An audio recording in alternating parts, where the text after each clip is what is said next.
to zero in on someone who will actually possibly be captain, you need to figure a fixed starting 11. I see consistency from the guy. I see temperament. I see patience. And I like the way he presents himself on the pitch. What's really good about him is that he has that unruly nature which you need to be a captain. He's slightly ruthless. What's your thoughts on Prithvi Shaw? Overrated. I don't want to be that guy and make accusations, but I'm going to have to. Rohit is different gravy. Virat Kohli is day by day giving up one captaincy after the other. Clearly, they're pushing Ishan Kishan. One more. Ishan Kishan, 15 crores. Ishan Kishan, 15 crores. Just the three letters that make me concerned with Pakistani cricket, plain and simple, PCB. I honestly think their team is great. I think their players are great. I'm just always afraid they will find a way to fuck it up.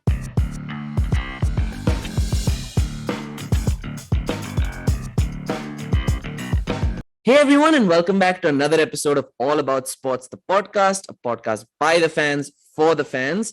Before we get into this week's episode, quick reminder of last week's episode. Mazhar did a really thorough cover of UFC pound for pound rankings all time. So not just current fighters, all time. His ranking is on the top fighters. He also called out some honorable mentions at the end. So make sure to stick out right till the end to see it's really a walk down memory lane, especially if you're an MMA fan. If you're someone who's not an MMA fan, it's a really good recap into what's happened so far in MMA. And if you're trying to get into the UFC, it's a good intro into modern day UFC. So with that, let's get into this week's episode. Let's first do a quick cover again of the hosts, myself, Rishabh. We got Aniket. What up? And Mazhar. Yo. And today we're going to be discussing cricket. We're going back to cricket, but specifically talking about cricket captaincy. Cricket captaincy, as we've spoken about many times, the captain role in cricket is far more important than it is in a lot of other sports. There's a lot more live decision making while a game is going on. So it's obviously a very big part of very big part of cricket. With that said, we wanted to cover some of the recent captaincy changes that have happened and just the situation of cricket captaincy across a few different teams. We're obviously going to focus in a little bit on India first. I'll start off with India. Mazhar Gui, India is in a little bit of an interesting situation. Virat Kohli is day by day giving up one captaincy after the other. It's been like a real windfall. He gave up it started with the Test captaincy, getting removed from the ODI captaincy, then leaving the T20 captaincy.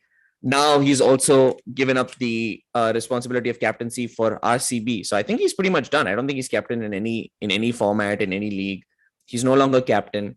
With that, Rohit Sharma has basically been made captain for, across formats. With injuries, KL Rahul has taken up some responsibility in certain series, but basically it's Rohit Sharma who's captain across formats for India. He's 35 years old, so he is basically a stopgap. Let's say even best case scenario, he's probably be captain for 2 years, maybe 3 years, which begs the question, who's next? We're seeing in the IPL this year, of the 10 teams, I think 7 of the teams have Indian captains, including Ravindra Jadeja, who's now handed it back to MS Dhoni. But Gui, I'll go to you first.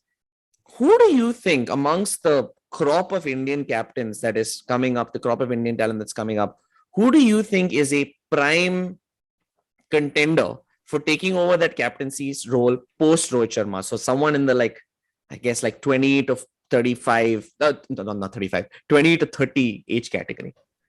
So first of all, I think to zero in on someone who will actually, possibly be captain, you need to figure a fixed starting 11.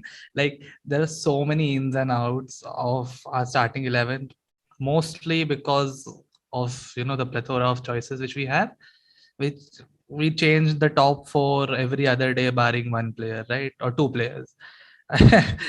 Rohit and Virat are fixed, and then anyone and everyone has moved in and out of that side, right? It includes KL, includes your Shreyas Iyers and Mayank Agarwal. So Shikhar Dhawan is I don't know how he managed to make his way back for that West Indies tour, but he did. And I think the only one who's really been consistently in the side is Pant. Very, I mean, one of probably the youngest ones out there. But okay, I think I don't want to get into who has Ranji captaincy and stuff like that. But at least, okay, think about a T20 captain next. Okay, so you've got to think about IPL team captains. So there's Pant, there is this one. What's his name? Shreyas Iyer?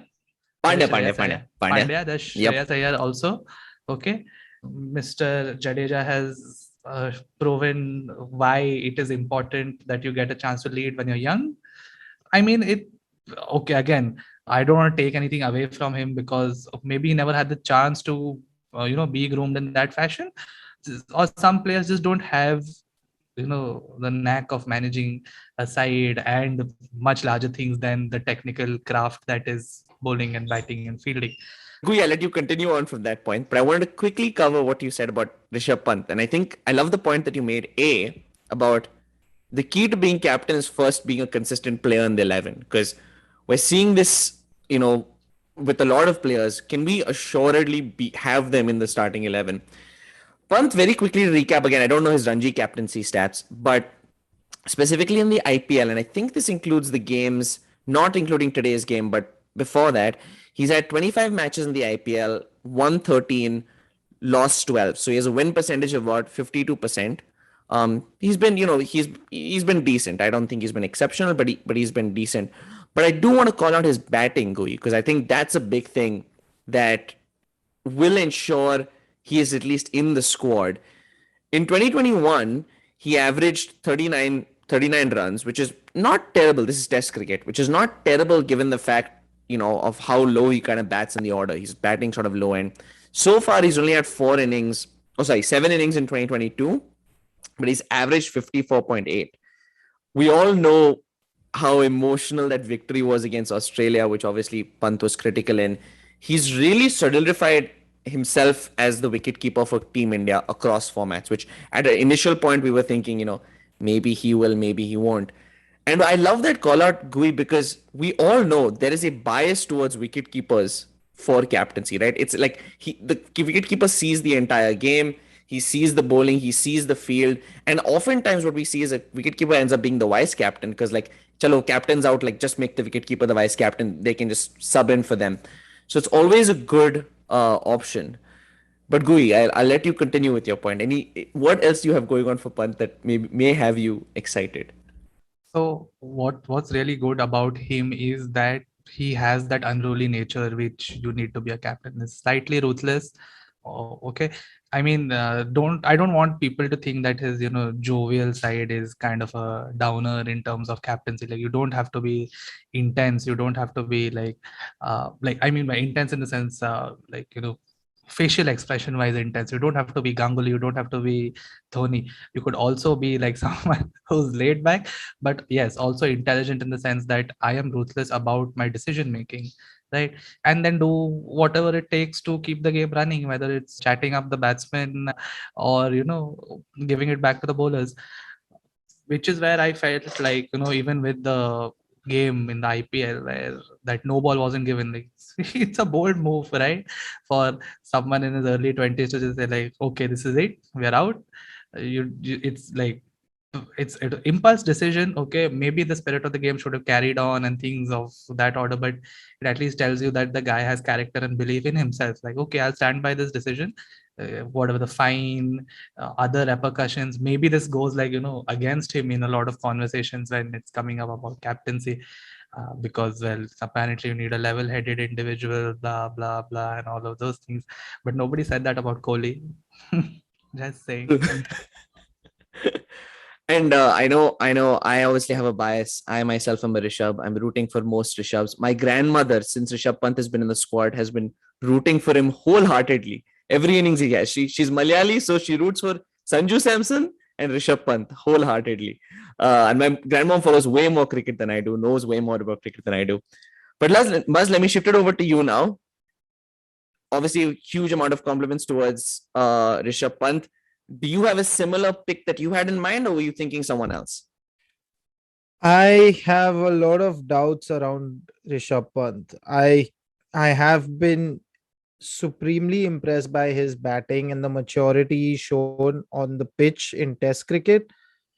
My apprehensions around him being captain are simply the fact that T20 cricket is being played so much more. At the end of the day, Pant has only one mode of playing, which is Sehwag style, which is attack, aggression, aggression, aggression. And I have no problem with that.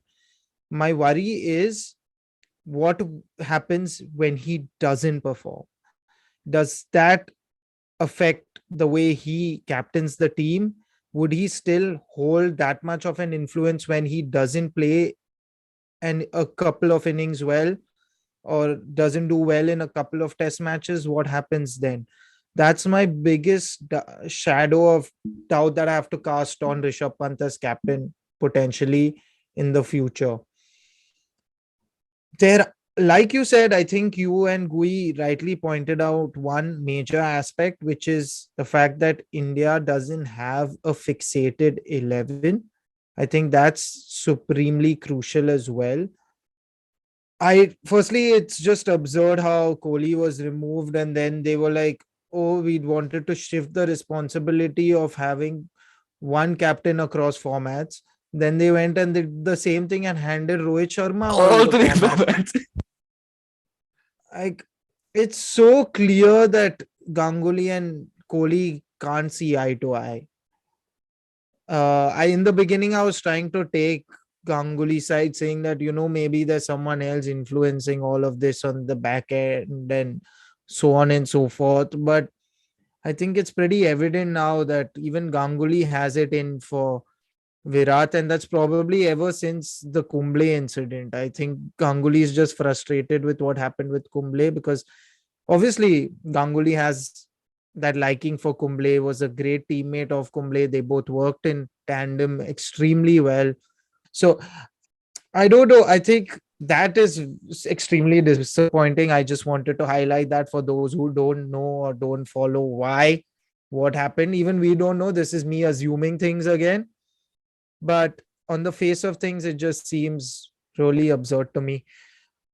Coming back for alternatives, I mean, one name that has to be floated around, even though I don't see any sort of captaincy qualities. I see leadership qualities, let's be clear.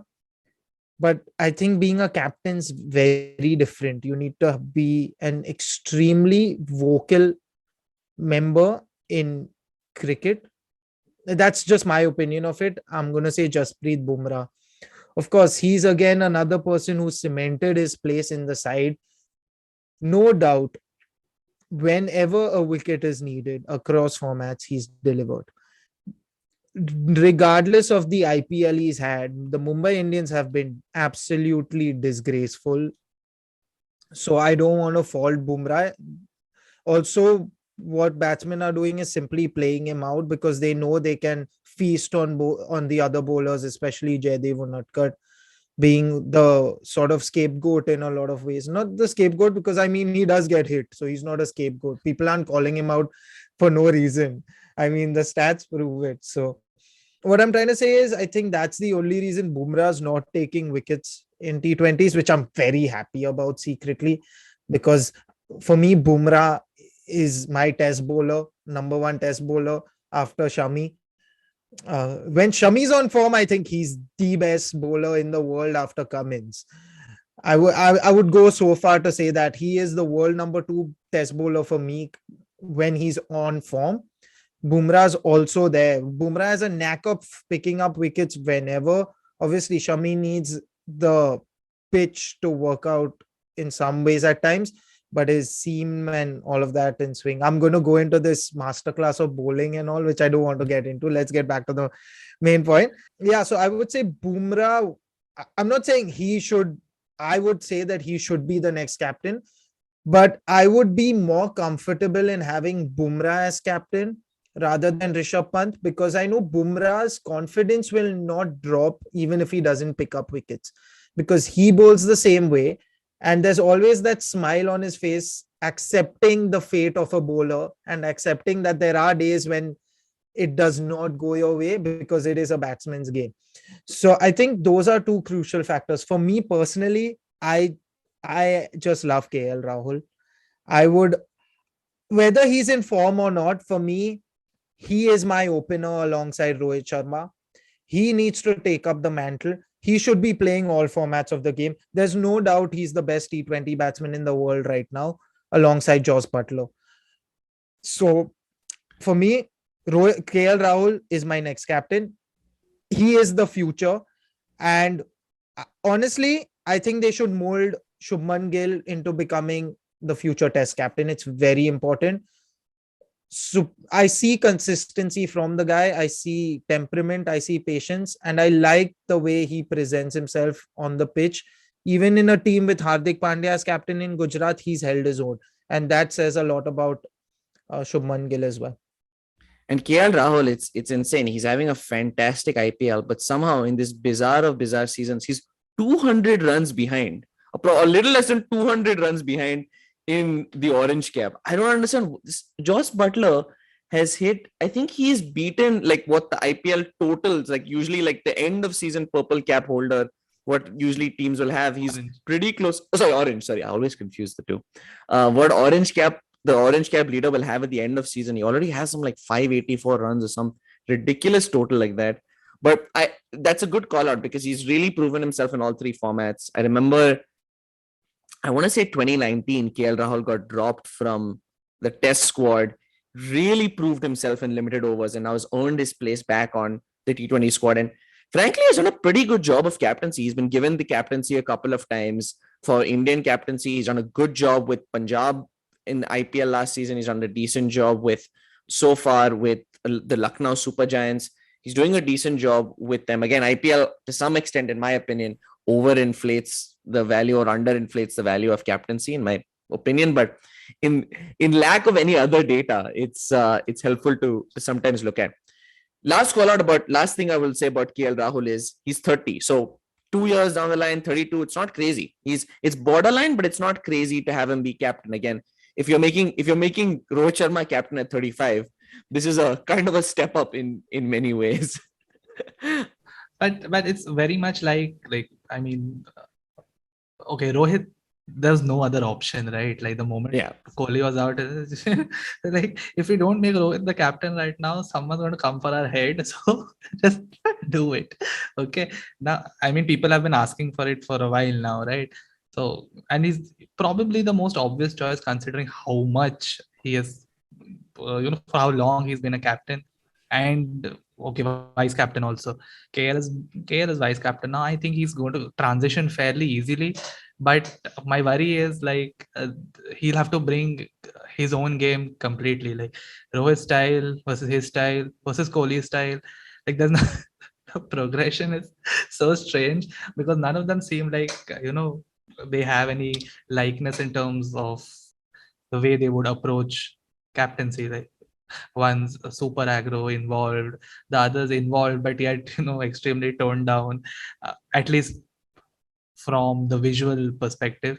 And KL just seems like such a quiet, respectful guy that you don't know if he's really going to command in the same fashion. But yes, he's been around for so long, he's earned a spot, and I think he'll have the mutual respect of like 99% of the squad, right? Unless I'm just leaving room for 1% because you should never assume. But yeah, so KL is a very easy transition as opposed to anyone else we could name at this point. And I think, to your point, has the most international captaincy experience. Again, not a whole lot, but a little bit more than any of the others. But he's also older, so maybe those guys by 30 will get that. Bumrah, quick call out on Bumrah, only 28 years. So again, pretty decent choice. We've also, I think, injuries is a fair point.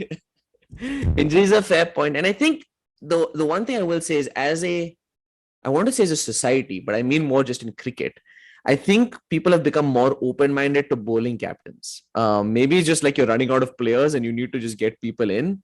We're seeing Pat Cummins. I know Jason Holder's an all-rounder, but he is primarily a bowling all-rounder. I know he's no longer captain, but was captain for some time.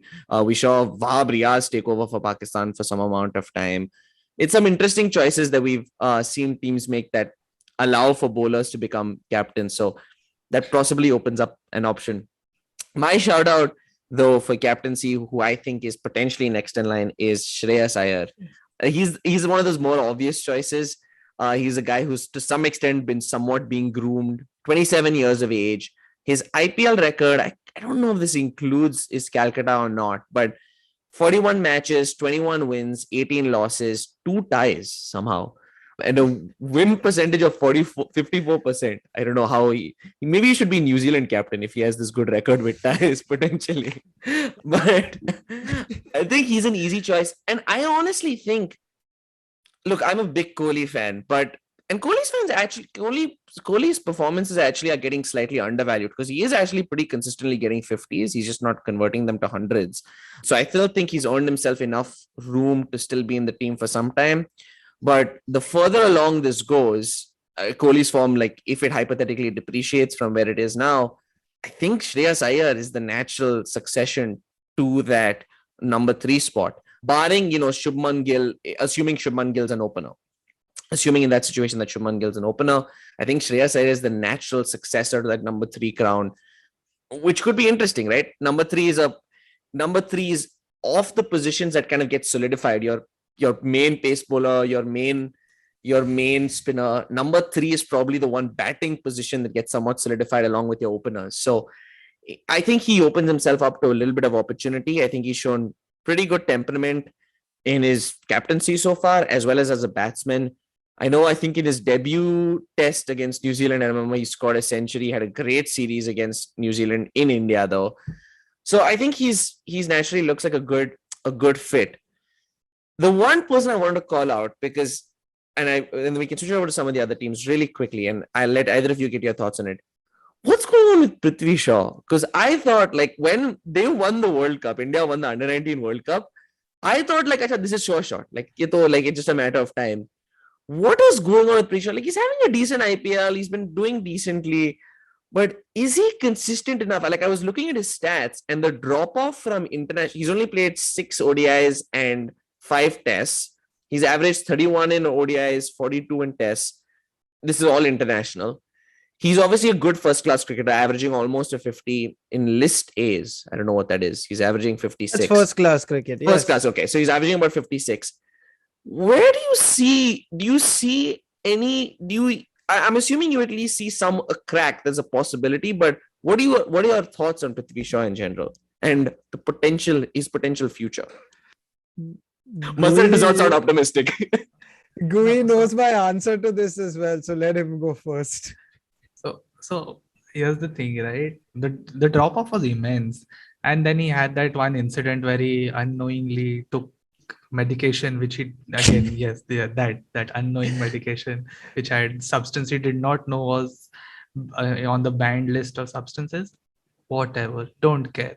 But the onus of being fit physically and mentally and being ready for every opportunity you get is on you, right? That's completely on you. And yes, he could have maybe a bad patch for 1 or 2 years. He's been okay. Sorry, did you say bald patch? Bad patch. Unbelievable, Mas. Unacceptable. To all our bald viewers and listeners, we apologize. No, I'm not. I'm going to come to that as well. Sorry, going. So he was good. Like at the beginning, at the start of this IPL, I thought he'd be pretty immense for the team, but I thought he'd be really good for the team.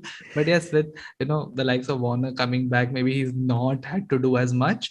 Which also, like, maybe it's just that thing, right? Now you're no longer in the deep end. Okay, you have another really big name on the other end, so it's fine. Like, even if I do not outperform the entire team on my own, so maybe that is like slightly reined in his thunder for this season.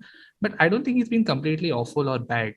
And when it comes to what the future prospect is with someone like him, I do not want to rule out someone who was that talented. Like, you just do not want to rule out someone who, but again, there's that thing, right? People coming out of Bombay have a lot of over exaggeration of their talent because they're the most covered sport in probably one of the most cricket loving cities around. So Yeah, where in a city where you have MSSA cricket under 12 reporting, no shit, right? Like everyone knows of his 545 runs or some odd number. God, the whole school cricket, under 16 cricket. But yes, point being that I do not want to rule out someone that talented. It could be that you're having a rough patch, which happens when you start off so early. Like think about Neymar's injury patches, right? You think like he's such a young kid, right? But he's been playing like senior football since he was 16 and a half, 17, which is which is why you peak earlier, and then you have that bad patch also earlier. The point being that Prithvi didn't really peak before having his bad patch, unfortunately. Mazhar, please don't say he's peaked, okay? And don't say that it was an under 16 cricket. Ooh. Also, Maz, you have the quote ready, right? Now we have the quote ready of what is it that talent beats hard work when talent. Sorry, hard work beats talent when talent doesn't work out. I screwed it up. Yes. Anyway, but Mazhar rightfully called it out in another conversation about Mumbai batsmen. But Maz, your thoughts on Prithvi Shaw? Overrated. Harsh to say, I know, given how young he is. But I definitely think, see, firstly, I think he's lost all his hair because of the steroids. Secondly, I think he was doping. I think there's a connection between the drop in performance since he was banned. So I don't want to be that guy and make accusations, but I'm going to have to be that guy to put that point of view forward, because it is something to chew upon and think about, because it's been a drastic drop in performance, because the technique has not changed, but shot me. I don't know, like, you're not telling me that the bowlers have suddenly become much better or they figured out his weakness, because I haven't seen any massive weakness in his game, to be honest, in terms of technique. Again, Mumbai batsman technique immense. They all have it. Shreyas Iyer, him, of course, Rohit. He is a different. Rohit is different gravy, and obviously the Lil Master Vinod Kambli. They all had that technique. Technique has always been there with Mumbai. Surya Kumar Yadav. You called out Excuse number me. 3, right? I think No. You cannot say his full name. Reference him the way he's referenced in Sky. Sorry, Gui. Sorry. Anyway, but no, so I think that's my only question mark around Prithvi Shaw in general.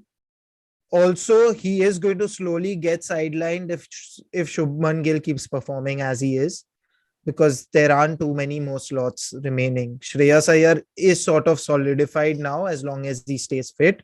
Sky is making his thing. Clearly, they're pushing Ishan Kishan. One more.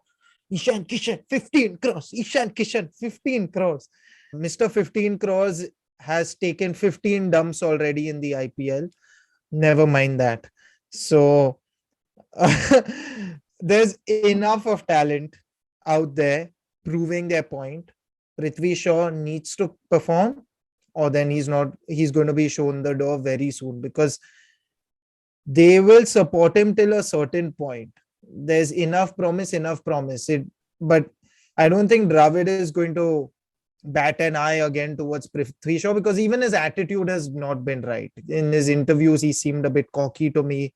Seems like he became too big too soon. Hardik Pandya is redeeming himself in a lot of ways, and I would like to see Hardik Pandya potentially making it back to the team.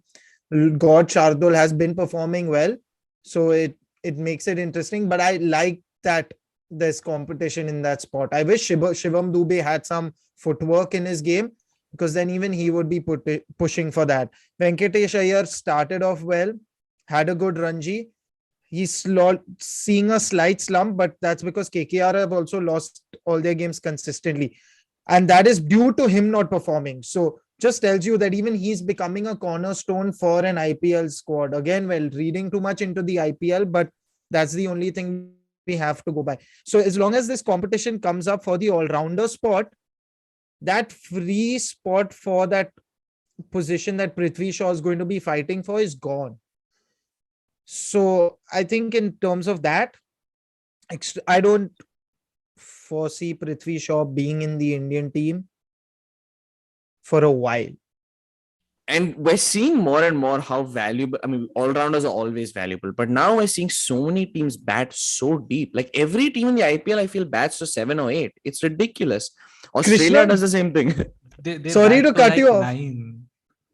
Sorry, yeah, that's what I'm saying. Like, even I'm very proud of the Indian team now. Umesh Yadav can come up and hit sixes. Shami comes and beats the bowlers. Even India doesn't really have tailenders barring Bumrah, maybe. And even Bumrah can do a bit to hold his own and stick at the crease. So I think even India's not afraid to bat now. And even India's batting till number 9. Shardul goes and smacks the ball. Shardul is a batsman for me as He's well. an all-rounder. He's a bowler who can bat. He's a pure all-rounder for me now.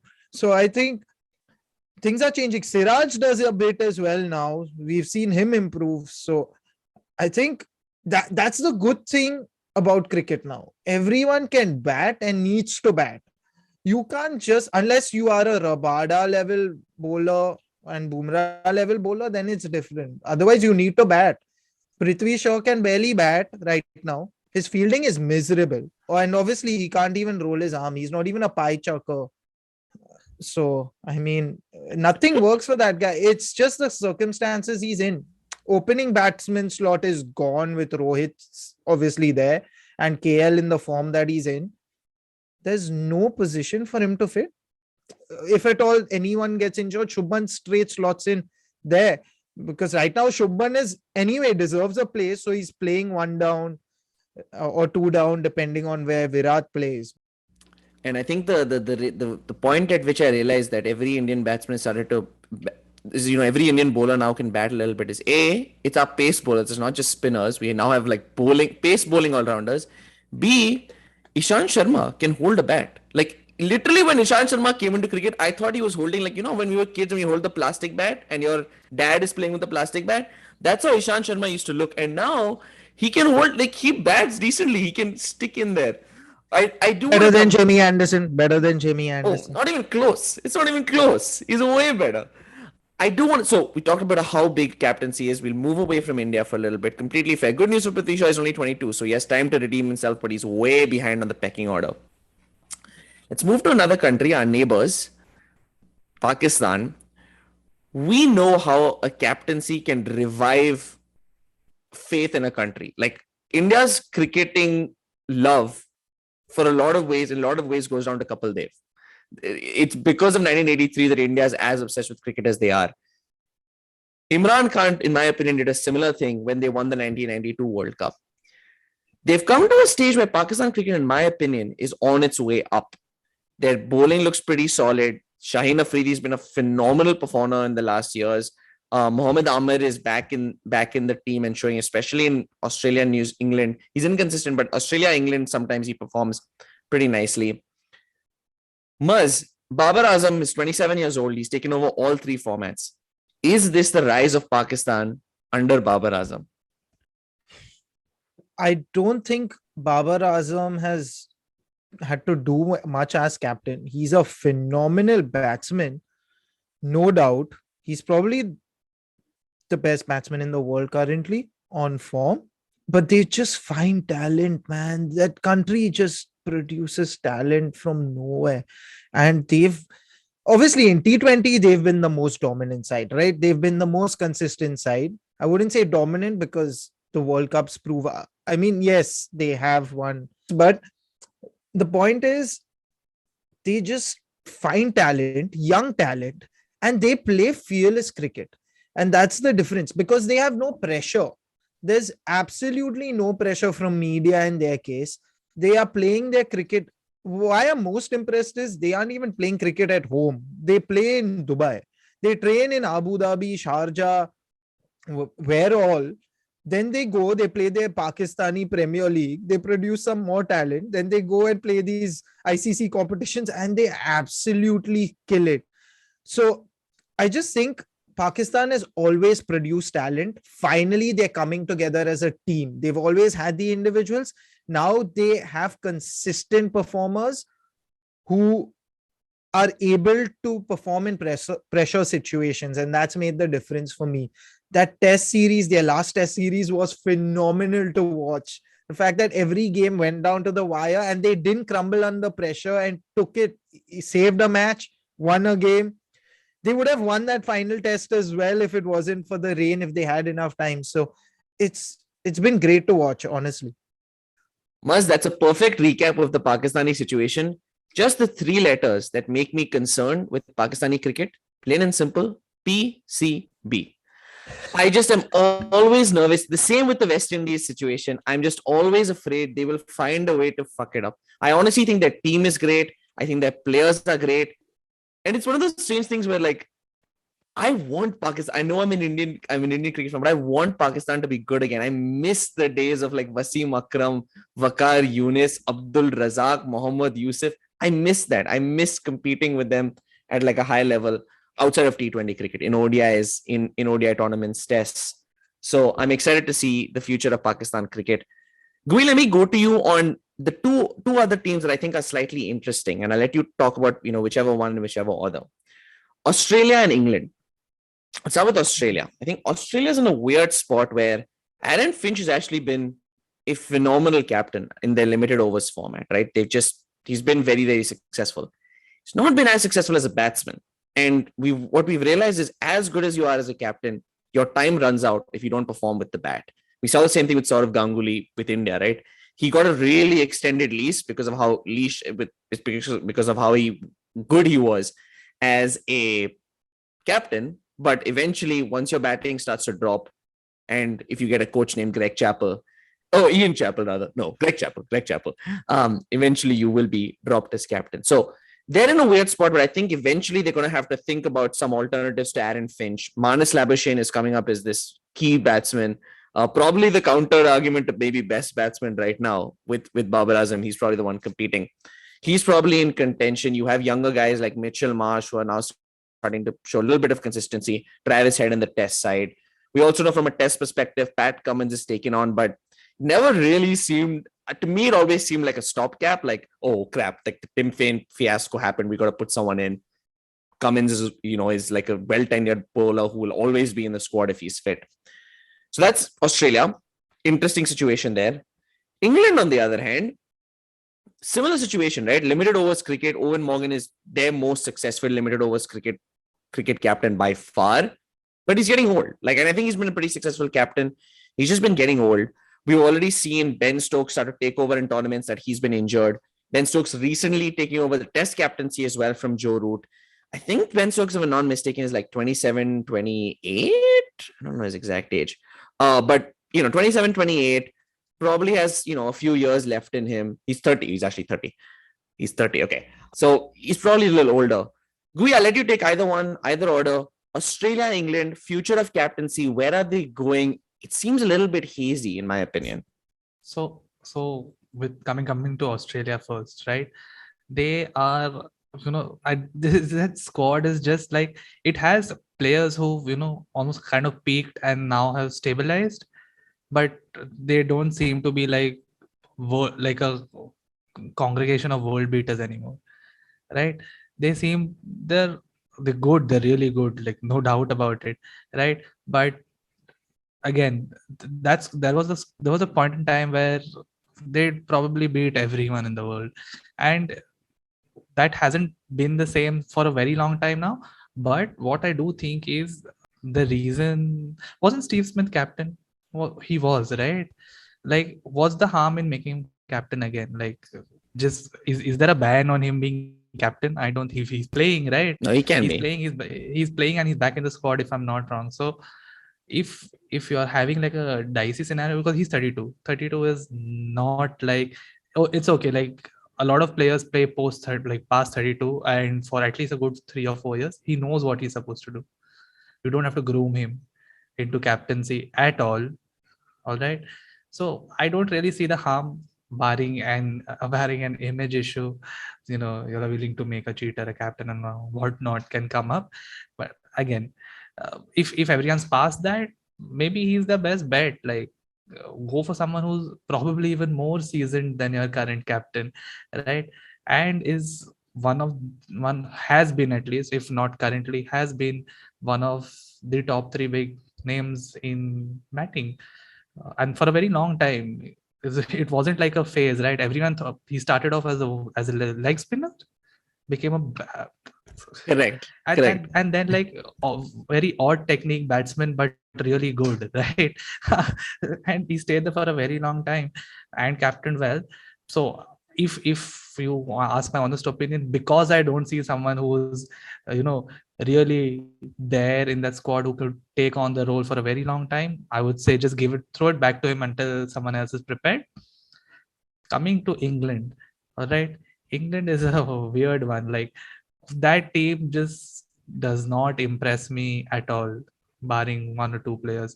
They happen to play really well in England, all right, but are there, barring two or three names who perform well individually, I don't see that squad as like, forget amazing. I think they're a very average squad. Like right now, very so squad.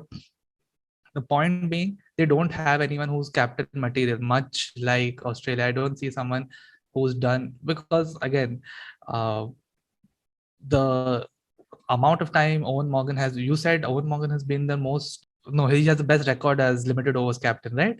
If you're captain for that long, what do you expect? He's been the captain for way too long, and I don't think his performances justify it. All right. I personally do not. All right. Especially with, why? Even KKR, dude, when he was captaining You're KKR, saying batting or captaincy? Batting or captaincy? batting. Oh, batting. Okay. I do Okay. not think his batting performances justify him even being in the squad. All right, like you need to find someone else because he is aging. And how, like, the last time I saw him bat well was, I think, when he was a child and Ganguly was batting well. Like, I don't know what people see in his batting, that he is, almost undroppable as a captain for limited overs for them.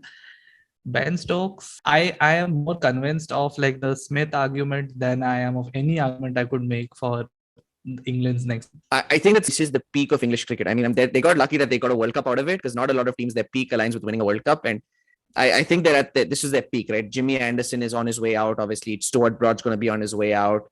Josh Butler's maybe slightly on the younger end. Joe Root is obviously, he is aging. He's going to be on his way out. So that core is going to be gone soon. Ben Stokes will have to lead the charge for the future. They haven't had consistent performances with people coming in, right? Like Crawley, they have Sibley. They have like each week, I feel like I learn a new name. They have like Burns, but it's very inconsistent. It's very shaky. The one call I want to say for Australia is, one reason I think Steve Smith has a bit of a disadvantage is I think Australia is trying to change their cricketing culture. Steve Smith reminds me a lot of Ricky Ponting. They're not the most likable people, just being honest. They're not particularly likable people in the dressing room, and that's fine. Especially if you're Ricky Ponting and getting results, it doesn't really matter. You don't have to be personable. I think Steve Smith is running the disadvantage of ACB is trying to run a slightly different culture now than the dominant Australian team of what they had in the past. And so I think it's a weird reason. It's not a stats reason. It's not a numbers reason. It's a culture reason why I think they want someone to, because I can't find a better word for it, more likable. Then Steve Smith potentially might be a reason why he gets hindered in his growth. Just wanted to say, Gui, Eoin Morgan has scored 7,000. I didn't want to call out on this one. Yeah. He's almost scored forever. 8,000. That doesn't matter. The guy averages 40 in 1 day as a middle order batsman. I credit where it's due. He's been immense in that middle order, and he's been a major reason to why they've won most of their ODIs in recent times and have been a force to reckon with in English cricket. As much as I've never been a fan of him, credit where it's due. He's been phenomenal. Phenomenal is the right word, because I mean, he won the World Cup at the end of the day. So what? However they won it. And they won the T20 World Cup also under him. So, I mean, fair enough, Again. No, not under him. Fine. Paul Collingwood was captain. But whatever. He was instrumental in them winning the T20 World Cup as well. Okay, can I just say one thing? He's You boring. will be allowed to refute. He's boring. There, I said it. Bro, why I this do is not like every him. English captain though. Like Nasser Hussain, Yeah. Paul Collingwood, Exactly. Alistair Cook. Alistair Cook is like the dictionary definition of boring. Andrew Strauss. Yeah. Oh God, man. Criteria is not boring. The only option is Ben Stokes. Then there's one option basically that you have. No, I See, quite like Ben Joe Stokes- Root. I thought he's not boring. I think not he's too quite bad. an entertaining captain. I think he's somewhere in between his Andrew press flows Strauss are good. and Ben Stokes. Yes. Somewhere I think in between. he upped his coolness factor when he had to be kicked out of that bar after the Ashes series. I think he upped his coolness factor after chilling after getting destroyed and he needed to be kicked out of the bar. It wasn't a bar, right? It was a coffee shop. Oh yeah, it was like some coffee shop or something. I don't know where the hell Yeah, they and were. Yeah. Nathan Lyon was also there. What was going on there? Now that's an interesting one. Now I know who started it. Now that you said Nathan Lyon, I know who started it. But guys, with that, just a few questions, not for any points, no stakes here, but just some couple of questions just on captaincy, all captaincy specific. Okay, I'll change it up a little bit, but they're all captaincy related. Starting off, Australian Test captains, amongst Australian Test captains, who has the highest win percentage? So highest win percentage amongst captains who have captained like at least 20 games, like not like people who've done like some 3 games and then got some ridiculous record. At least 20 games, captains with the highest win percentage in tests. Who was before Ponting? I will not say because that could be the answer, It but is- may or may not be. It is.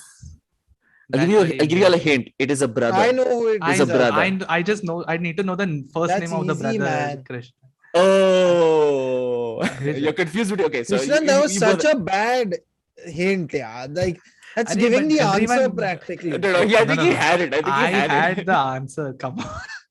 No, Guru, you have to take a guess. Okay, so you have to take a guess. I'll tell you. All I'll tell Wow. you is it starts with S. Who do you say? It's Steve. You're terrible, Gooey. He gave you the hint and you still said the answer before. And you got it wrong. But that is the right answer. It is Steve Waugh. I thought Ponting would be pretty close. So Steve Waugh, he had a record of he had win percentage of 71.92%. If that's Steve Waugh's, what do you guys think Ricky Ponting's is? In test. 65. Okay, Gui? 44. 62. But 44 kaise, bro? They dominated, bro. They like I was just trying to be like conservative. Like how conservative, man? They literally destroyed 44 India in means India. 44 means he lost more games than he won. Yeah. okay. Or draws. You're saying a lot of draws. Again, he captained for a while. That's what I'm factoring into Dude, that answer. Dhoni right? had a higher win percentage than 44, I think. Yeah. Potentially. Yeah. I could be wrong, but potentially. Dhoni, I think, did actually. In tests, na? It's a good question, actually. In tests, I have all of them open right now so I can see it. Dhoni had 45. Dhoni was 45. So you had the right number for Dhoni. I just thought you were talking about that dude who likes bikes and shit. Sorry. Okay, now moving on to their neighbors, New Zealand. Okay, I'm not going to make it that easy. Kane Williamson's definitely the most successful captain. Like that's like no question. Only there's no point discussing it. Who's the second best? And it's a cricketer we all know. He's like a reasonably since we were born, he was captain. I'm going to guess this It's one. between. Okay. Yaar. You guess first. Stephen Fleming. I've got to say Stephen Fleming. Okay, Gui. Just for the sake of variety, I will say Dan Whittle. So I myself would have thought Stephen Fleming as well. Funnily, it's actually not Stephen Fleming by a shocking 0.48%. It's Brendan McCullum. What? So Stephen Fleming is 35%. How many games did Brendan McCullum captain? 31. More than I expected. I thought he was more of an ODI T20 captain, but he had 31 tests that he captained. Vettori in 32 tests had an 18.75 win percentage. I didn't realize he was that. I would have put Daniel Gooey Vettori in the gets negative conversation. points for that. Gooey gets negative points for that. There are a Yeah, couple but of zero are you saying- percentages on here. Are you saying Brandon McCullum captain 31 test matches? 31, yeah. I was didn't pretty even- surprised. Yeah. I had no idea. It was Damn. It was pretty Impressive. impressive, actually. Yeah, impressive. It must have been that phase where nobody was watching them play. Yeah, possible. That is possible. Yeah, it is Also, possible. they must have played some series like Zimbabwe or like Bangladesh and like I don't know, But 31 Yeah. games, 31 Sri test Lanka. matches. 31 test matches is like what? 6 4? series. No, yeah, with 6 series is going to take you at least 2 years. He was captain for 2 years and none of us noticed.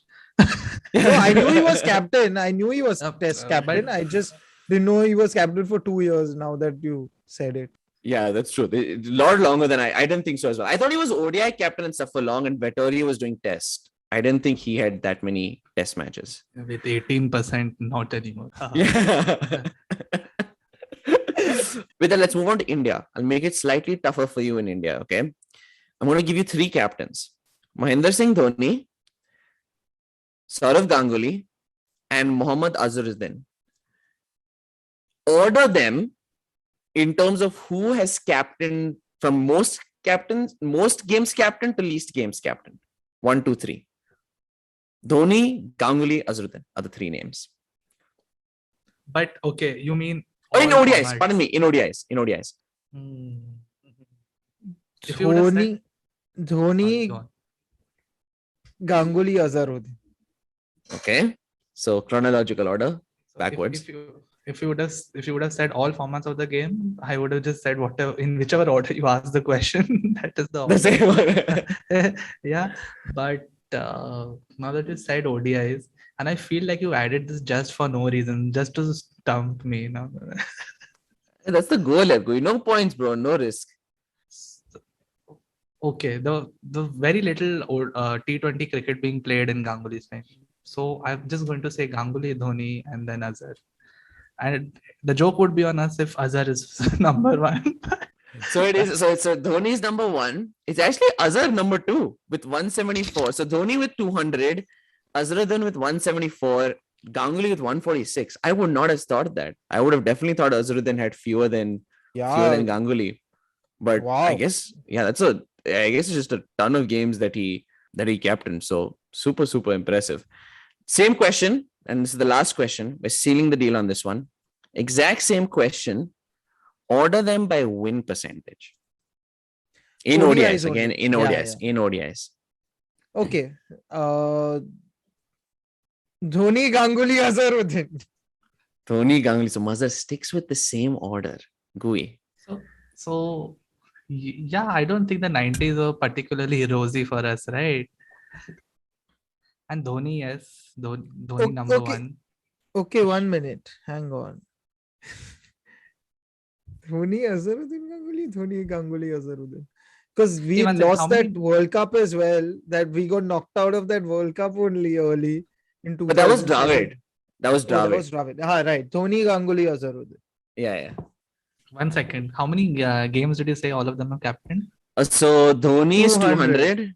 Azharuddin is 174. Ganguly is 148. 146. How did Azharuddin get 174? Wow. What? How many games were they playing? And what he was playing since forever? He was captain from 1990 to 1999. So it's actually 10 longer. years. I think we remember a lot of his recent because all this like scandal happened more recently, but he had a bunch of time before that. Yeah, 5 years before I was born. Yeah. Okay, so I'm just win percentage. Since Ganguly's played fewer games, I would put him second and then Azhar third. Okay. So same order as Mazhar, basically. Exact same Yes. order as Mazhar. The answer is Dhoni first, 59.52%. Azharuddin second, 54.16%. Ganguly third, 53.9%. Just behind him. Funnily enough, when I was checking, Dravid only captained 79 games. He is higher than both Ganguly and Azharuddin at 56%, funnily enough. But obviously, big tournaments, the disaster, of course, being the 2007 World Cup. With that, everyone, thank you so much for listening. Do leave your thoughts in the comments on who you think is next up for captaincy in India or any of the other cricketing nations. If there are any topics you'd like us to cover in cricket or in any other sport, we're trying to cover as many sports as we can. Do let us know. If you do want to chat, if you're someone who's involved with any sport that you want to talk about, we love learning about new sports or even a sport that we currently talked about. We love learning about a new aspect, a new type of job that you do. Do let us know, DM us, leave a comment, however you can get in touch with us is great. If you enjoyed this episode, do leave a like. Make sure to share it with anyone else who might enjoy it. Take care, stay safe, and we'll see you again next week. Thanks.